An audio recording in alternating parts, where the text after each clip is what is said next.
All right, guys, last bit of the chapter here. So we get the impression of the captain. He is a bully. He is rude, he is volatile, he is violent, he is selfish, he is greedy, and he is basically running Jim's dad into the ground out of fear and terror and death.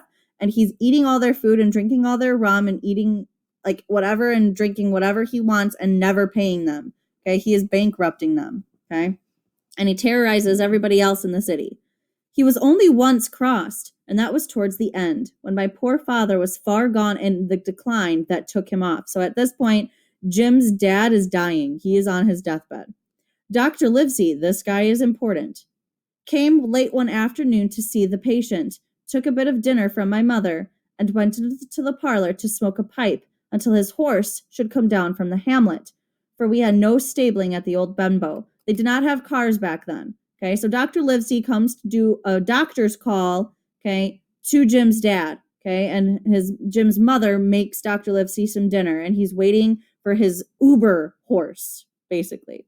I followed him in, and I remember observing the contrast, the neat, bright doctor with his powdered wig as white as snow, and his bright black eyes and pleasant manners, made with the coltish country folk, and above all, with that filthy, heavy, bleared scarecrow of a pirate of ours, sitting far gone in rum, with his arms on the table. Suddenly he, the captain that is, began to pipe his eternal song.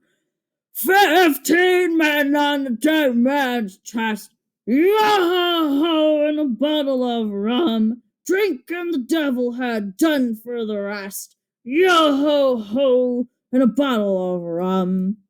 At first I had supposed the dead man's chest to be that of the identical big box of his upstairs in the front room, and the thought of that mingled in my nightmares with the one of the one-legged seafaring man. But by this time we had long ceased to pay any particular notice to the song. It was new that night to nobody but Dr. Livesey, and on him I observed it did not produce an agreeable effect, for he looked up for a moment quite angrily, but he went on with his talk to old Taylor, the gardener, on a new cure for rheumatics. In the meantime, the captain gradually brightened up at his own music, and at last flapped his hand upon the table before him, in a way we all knew to mean silence. The voices stopped all at once, all but Dr. Livesey's. He went on as before, speaking clear and kind, and drawing briskly at his pipe between every word or two. The captain glared at him for a while, flapped his hand again, glared still harder, and at last broke out with a villainous low oath. Silence there before ducks! Were you addressing me, sir?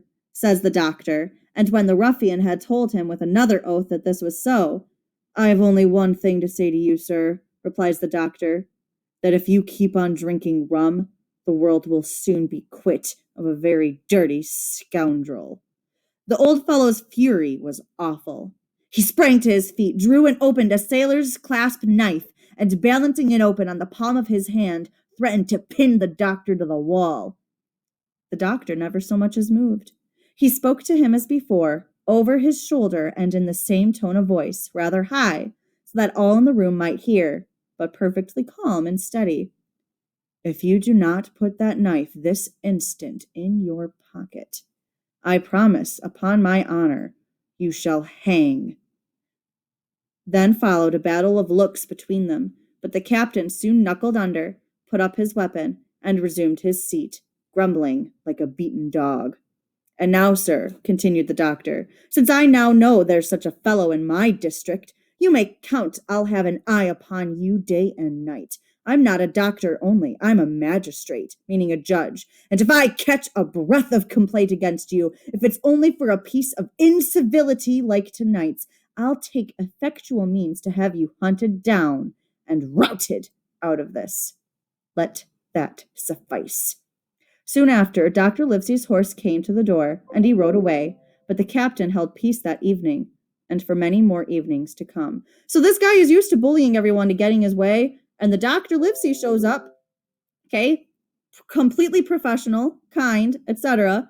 And then what does he do? Tells the captain to shut up, all right, and is not scared of him one bit, all right. So Dr. Livesey is brave and honest and kind, contrasting to the captain. There we have it, chapter 1. Woo!